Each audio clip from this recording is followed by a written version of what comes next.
श्री स्वामी समर्थ. नमस्कार मित्रांनो. 15 जून रोजी सोमवती अमावस्येला हे गुप्त मूळ शांतपणे तुमच्या घरी आणा. छत फाडून पैशांचा पाऊस पडेल. होय, या झाडाचे मूळ इतके चमत्कारिक आहे की तुम्ही ते घरी आणताच तुम्हाला तुमच्या आयुष्यातील सर्व त्रासांपासून त्वरित आराम मिळेल. भगवान शिवाबरोबरच तुम्हाला माता लक्ष्मीचा आशीर्वादही मिळेल आणि भगवान शिवाच्या आशीर्वादाने तुमच्या सर्व इच्छा पूर्ण होतील. संपूर्ण वर्ष तुमच्यावर राहील. संपत्तीचा पाऊस ही जीवनाची प्रत्येक अपूर्ण इच्छा असेल. जो भक्त सोमवती अमावस्येला 15 जून रोजी या झाडाचे मूळ त्याच्या घरी आणतो, त्या व्यक्तीचे नशीब 7व्या स्वर्गावर असेल. नोकरी आणि व्यवसायात यश मिळेल. येणाऱ्या काळात त्या व्यक्तीला यशस्वी होण्यापासून कोणीही रोखू शकणार नाही. त्यामुळे भाविकांना तुमच्या माहितीसाठी कळवा की सोमवारच्या अमावस्येच्या आगमनासाठी फक्त काही दिवस उरले आहेत आणि अधिक मासाच्या या सोमवती अमावस्येला जर तुम्ही त्या झाडाचे मूळ तुमच्या घरी आणले तर असे केल्याने तुम्हाला केवळ भगवान शिवाची कृपाच मिळणार नाही, तर माता लक्ष्मीचा आशीर्वादही तुमच्यावर वर्षभर राहील. भाविक, आम्ही असे म्हणत आहोत कारण ही सोमवती अमावस्या आहे आणि ही सामान्य अमावस्या नाही, तर अधिक महिन्याची अमावस्या आहे जी 3 वर्षातून एकदाच येते आणि या दिवशी सोमवार देखील असतो जो आपल्या भोलेनाथला समर्पित असतो. यावेळी सोमवती अमावस्येला भक्त धनयोग, महालक्ष्मी योग, ग्रहयोग, नक्षत्र योग, अमृतसिद्ध योग आणि दानयोग यासारखे शुभयोग तयार करत आहेत. आणि भाविकांनो, सोमवती अमावस्येच्या दिवशी जर धनयोग आणि महालक्ष्मी योगाची निर्मिती झाली तर संपूर्ण वर्षाचे नियंत्रण माता लक्ष्मीजींच्या हातात असते. शुभमुहूर्त पाहिल्यानंतर जर तुम्ही ते तुमच्या घरी आणले तर तुम्हाला वर्षभर भगवान शिव आणि माता लक्ष्मी यांचे आशीर्वाद मिळतील. असे केल्याने तुम्ही तुमच्या आयुष्यातील सर्व प्रकारच्या आर्थिक समस्या आणि आर्थिक समस्यांपासून मुक्त व्हाल. माता लक्ष्मीच्या कृपेने तुमच्यावर वर्षभर संपत्तीचा वर्षाव होईल. तुमच्या जीवनात संपत्तीचे नवे मार्ग उघडतील. या व्हिडिओमध्ये आपण जे मूळ सांगणार आहोत ते स्वतः भगवान शिवाचे निवासस्थान मानले जाते. त्यामुळे भक्तांना कळू द्या की 15 जूनच्या सोमवती अमावस्येला तुम्हाला हे मूळ कोणत्या वेळी आणि कोणत्या प्रकारे आणायचे आहे, जेणेकरून तुमचे झोपलेले नशीब चमकू शकेल आणि कुटुंबात जे काही आजार चालले आहेत, शारीरिक कष्ट आहेत, तुमची इच्छा आहे जी बऱ्याच काळापासून पूर्ण होत नाही, जर तुमच्या आयुष्यात खूप दुःख आणि त्रास असेल तर हा व्हिडिओ तुमच्यासाठी खूप चमत्कारिक असणार आहे आणि तुमच्या नशिबाच्या रेषा त्यातून चमकतील. जर तुम्ही पशुपती व्रत केले असेल तर भक्तांना भेटा. तुम्ही सर्व प्रकारच्या उपाययोजना केल्या आहेत पण तुम्ही लग्न करू शकत नाही, मला मुलगा होऊ शकत नाही. त्याचवेळी तुमची बरीच कामे जी अद्याप पूर्ण झालेली नाही, तर ही सर्व कार्ये या एका कार्याद्वारे पूर्ण होणार आहेत. त्यामुळे भक्तांना शिवाचे चमत्कारिक मूळ कळण्यापूर्वी सर्व शिवभक्तांनी टिप्पण्यांमध्ये श्री शिवाय नमस्तुभ्यम किंवा हर हर महादेव लिहिले पाहिजे. तुमच्या सर्व इच्छा आमचे महादेव त्या पूर्ण करणार आहे. आणि जर तुम्ही चॅनलवर नवीन असाल तर सबस्क्राईब करा. त्यामुळे भक्त विलंब करत नाहीत. आपण त्या मुळाबाबत बोलतो. या मुळाचे सर्वात जास्त महत्त्व सांगितले गेले आहे. पहा, जर तुम्ही हे मूळ या सोमवती अमावस्येला तुमच्या घरात आणले, ते चांगले धुवून स्थापित केले आणि वर्षभर महादेवाच्या पूजेसाठी वापरले तर तुमचे नशीब उजळेल. या झाडाचे मूळ अमृत आहे. या झाडाची माती अमृत आहे. या झाडाची छाया जी व्यक्ती त्यात काही क्षण बसेल, असे म्हणतात की भक्तांचे सर्व रोग दूर होतात. जर या झाडाचे पान शिवलिंगाला अर्पण केले तर भक्तांच्या सर्व इच्छा पूर्ण होतात. या झाडाचे महत्त्व खूपच कमी आहे. सोमवती अमावस्येला हे झाड लावणारे पती पत्नी त्यांच्या घरात मुलाला जन्म देतात. जर बाळाचा जन्म बराच काळ झाला नसेल तर, जर मुलाला आनंद मिळत नसेल तर या सर्व समस्या देखील संपतात. कारण ही वनस्पती जी स्वतः महादेवाचा भाग मानली जाते. ही वनस्पती सामान्य नाही. ही वनस्पती एक चमत्कारिक वनस्पती आहे. आपण ज्या झाडाबद्दल बोलत आहोत ते बेलाच्या पानांच्या झाडाबद्दल आहे. भाविक, काही दिवसातच सोमवती अमावस्येचा पवित्र दिवस येणार आहे आणि या सोमवती अमावस्येला तुम्हाला बेलपत्राच्या झाडाचे मूळ तुमच्या घरी आणावे लागेल. म्हणजेच तुम्हाला त्यातून बेलपत्राचे झाड तोडून ते तुमच्या घरात आणावे लागेल आणि स्वच्छ पाण्याने चांगले धुवावे लागेल.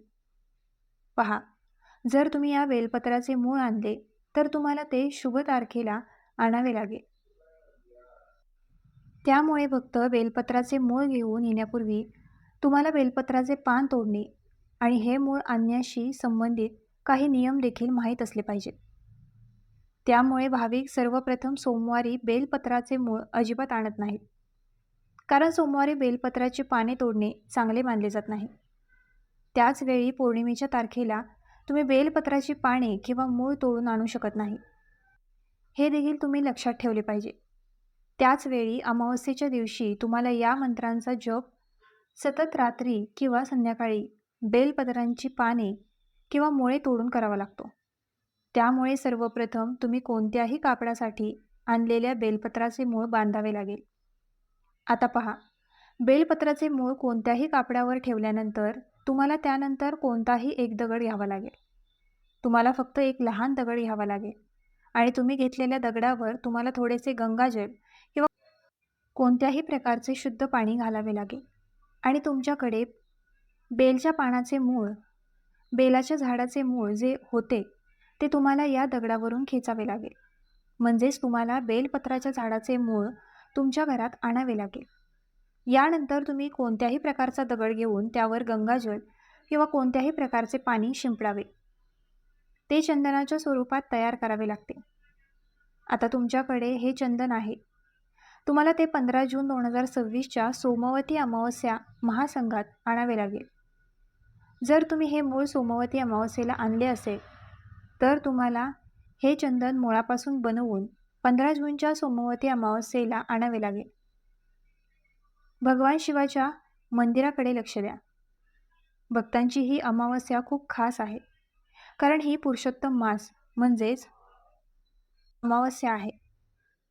3 वर्षातून फक्त एकदा येणारा अधिक मासचा अमावस्या आणि यावेळी ही अमावस्या महादेवाच्या सर्वात आवडत्या दिवशी सोमवारी येत आहे. म्हणून या मुळापासून चंदन तयार करा आणि ते भगवान शिवाच्या आवडत्या दिवशी सोमवार किंवा सोमवती अमावस्येला घेऊन जा.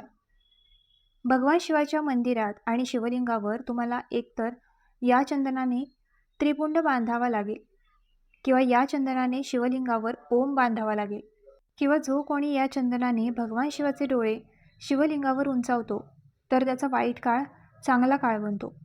कुठे जाणार आहात? महादेव त्याला दर्शन देतो, त्याला मिठी मारतो आणि त्याच्या अंतःकरणाची इच्छा पूर्ण करतो.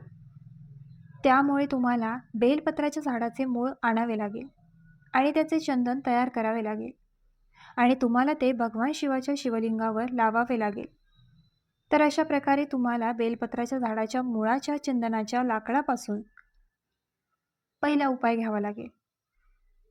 आता तुम्हाला दुसरी गोष्ट करायची आहे ती म्हणजे तुम्ही सर्वांनी विशेषतः बेलपत्राच्या चंदनाचे लाकूड जर तुम्ही ते 15 जून सोमवती अमावस्येला शिवलिंगाला अर्पण केले आणि हे शिवलिंगाला अर्पण केलेले चंदनाचे लाकूड असेल तर तुम्ही ते पुन्हा थोड्या प्रमाणात हाताच्या तळव्यावर घ्या आणि ते स्वीकारा. म्हणजेच तुम्ही हे चंदनाचे लाकूडही प्रसादाच्या स्वरूपात घ्या. त्यामुळे असा विश्वास आहे की तुमच्या शरीरात जे काही आजार, त्रास, वेदना असतील त्या सर्व दूर होण्यास सुरुवात होईल. तर बेलाच्या पानांच्या मुळाशी हा विशिष्ट उपचार तुम्हाला करावा लागेल. यासह तुम्ही 15 जून सोमवती अमावस्येला बेलपत्राचे झाड देखील लावले पाहिजे. असे केल्याने तुमच्या आयुष्यातील सर्व समस्या दूर होतील. तर अशा प्रकारे 15 जून सोमवती अमावस्येला तुम्ही बेलपत्राच्या झाडाचे मूळ वापरले पाहिजे. महादेव स्वतः तुमच्या जीवनात असलेले सर्व त्रास, अडथळे आणि त्रास दूर करणार आहेत आणि ही शेवटची संधी आहे. म्हणून तुम्ही या सोमवती अमावस्येला हे चमत्कारिक मूळ आणलेच पाहिजे. तुम्हाला जे हवे आहे ते तुम्हाला मिळेल. भाविकांनी फक्त हे लक्षात ठेवले पाहिजे की बेलपत्राचे मूळ सोमवारी अमावस्येच्या दिवशी पौर्णिमेच्या दिवशी, प्रदोष, मासिक शिवरात्रीच्या या तारखांवर जोडले जाऊ नये. तुमच्यापैकी बाकीचे कोणत्याही दिवशी बेलपत्राच्या झाडाच्या मुळाचा हा उपाय करू शकता. स्कंद पुराणानुसार बेलवृक्षाच्या मुळाशी सर्व तीर्थाचे निवास मानले गेले आहे. त्याच्या खोडात देवी पार्वती, शाखांमध्ये विविध देवता आणि पानांमध्ये भगवान शिवाचा वास असल्याचे वर्णन आढळते. म्हणूनच बेलपत्राचे दर्शन, स्पर्श आणि पूजन देखील पुण्यदायी मानले जाते. अनेक साधू संतांनी बेलवृक्षाला कल्पवृक्षासमान गौरव दिला आहे, कारण तो केवळ धार्मिक दृष्टिकोनातूनच नव्हे तर आरोग्याच्या दृष्टीनेही अत्यंत उपयुक्त आहे. भक्तांनो, अनेकांना प्रश्न पडतो की भगवान शिवाला बेलपत्र इतके प्रिय का आहे? पौराणिक कथेनुसार समुद्रमंथनाच्या वेळी जेव्हा हलाहल विष बाहेर आले, तेव्हा भगवान शिवानी ते विष प्राशन करून सृष्टीचे रक्षण केलं. त्या विषाच्या उष्णतेमुळे त्यांना तीव्र त्रास झाला. त्यावेळी देवतांनी त्यांना बेलपत्र अर्पण केले. बेलपत्राच्या शीतल गुणधर्मांमुळे भगवान शिवांना आराम मिळाला. तेव्हापासून बेलपत्र शिवपूजेचा अविभाज्य भाग बनले. बेलपत्राची 3 पाने त्रिमूर्ती, ब्रह्मा, विष्णू आणि महेश यांचे प्रतीक मानली जातात. काही विद्वान त्यांना सत्व, रज आणि तम या 3 गुणांचे प्रतीक देखील मानतात. त्यामुळे बेलपत्र अर्पण करताना भक्त आपल्या सर्व दोषांचे समर्पण भगवान शिवाच्या चरणी करतो असे मानले जाते. जो भक्त श्रद्धेने बेलपत्र अर्पण करतो त्याच्या जीवनातील अनेक अडथळे दूर होतात, अशी धार्मिक मान्यता आहे. सोमवती अमावस्येच्या दिवशी पहाटे लवकर उठून स्नान करावे. त्यानंतर स्वच्छ वस्त्रे धारण करून भगवान शिवाचे ध्यान करावे. शक्य असल्यास जवळच्या शिवमंदिरात जाऊन शिवलिंगावर जलाभिषेक करावा. जल, दूध, दही, मध, साखर आणि गंगाजलाने अभिषेक केल्यास विशेष पुण्य प्राप्त होते असे मानले जाते. त्यानंतर बेलपत्र, धतुरा, भस्म आणि पांढरी फुले अर्पण करावी. या दिवशी ओम नमः शिवाय या मंत्राचा जप करणे अत्यंत फलदायी मानले जाते. अनेक ज्योतिषाचार्याच्या मते अमावस्येच्या दिवशी मंत्रजप केल्यास मनाची एकाग्रता वाढते आणि सकारात्मक ऊर्जा निर्माण होते. कुटुंबात सतत कलह होत असेल, आर्थिक अडचणी येत असतील किंवा मानसिक तणाव जाणवत असेल तर या दिवशी शिवनामस्मरण विशेष लाभदायक ठरते असे धार्मिक ग्रंथांमध्ये वर्णन आहे. भक्तांनो, बेलवृक्षाचे आणखीन एक वैशिष्ट्य म्हणजे त्याची औषधी क्षमता. आयुर्वेदामध्ये बेलफळ, पाने, साल आणि मुळे यांचा विविध उपचारांमध्ये उपयोग केला जातो. बेलफळ पचनासाठी उत्तम मानले जाते. उन्हाळ्यात बेलाचे सरबत शरीराला थंडावा देते. बेलाच्या पानांमध्ये अनेक पोषक घटक आढळतात. त्यामुळे हा वृक्ष केवळ आध्यात्मिक नव्हे तर आरोग्यदायी देखील आहे. अनेक ठिकाणी अशी परंपरा आहे की सोमवती अमावस्येला बेलवृक्षाजवळ दीप लावावा. असे केल्याने पितरांचे आशीर्वाद प्राप्त होतात असे मानले जाते. काही भागात स्त्रिया पतीच्या दीर्घायुष्यासाठी पिंपळ वृक्षाची प्रदक्षिणा घालतात. त्याचप्रमाणे शिवभक्त बेलवृक्षाचे पूजन करून आपल्या कुटुंबाच्या सुखसमृद्धीसाठी प्रार्थना करतात. धार्मिक श्रद्धा आणि वैयक्तिक विश्वास यांचा आदर राखत एक गोष्ट लक्षात ठेवणे आवश्यक आहे की कोणत्याही झाडाचे मूळ तोडल्याने किंवा घरी आणल्याने धनवर्षाव होईल याचा कोणताही वैज्ञानिक पुरावा उपलब्ध नाही. श्रद्धेने पूजा करणे, वृक्षारोपण करणे, दानधर्म करणे आणि सकारात्मक कर्म करणे हीच खरी समृद्धीची गुरुकिल्ली आहे. त्यामुळे बेलवृक्षाचे नुकसान न करता त्याची सेवा करणे, नवीन रोपे लावणे आणि पर्यावरणाचे संरक्षण करणे हे अधिक पुण्याचे कार्य मानले जाते. भक्तांनो, जर तुमच्या घराजवळ बेलवृक्ष असेल तर त्याला नियमित पाणी द्या. त्याच्या परिसरात स्वच्छता ठेवा. पक्ष्यांसाठी पाण्याची व्यवस्था करा. भगवान शिवाची खरी पूजा म्हणजे सृष्टीची सेवा असे अनेक संतांनी सांगितले आहे. जे लोक वृक्षारोपण करतात आणि निसर्गाचे रक्षण करतात त्यांच्यावर देवकृपा सदैव राहते असे मानले जाते. तर मित्रांनो, आजचा हा व्हिडिओ तुम्हाला कसा वाटला आम्हाला कमेंट करून नक्की सांगा आणि आमच्या ग्लो मराठी चॅनलला लाईक, शेअर, सबस्क्राईब आणि हाईप करायला विसरू नका.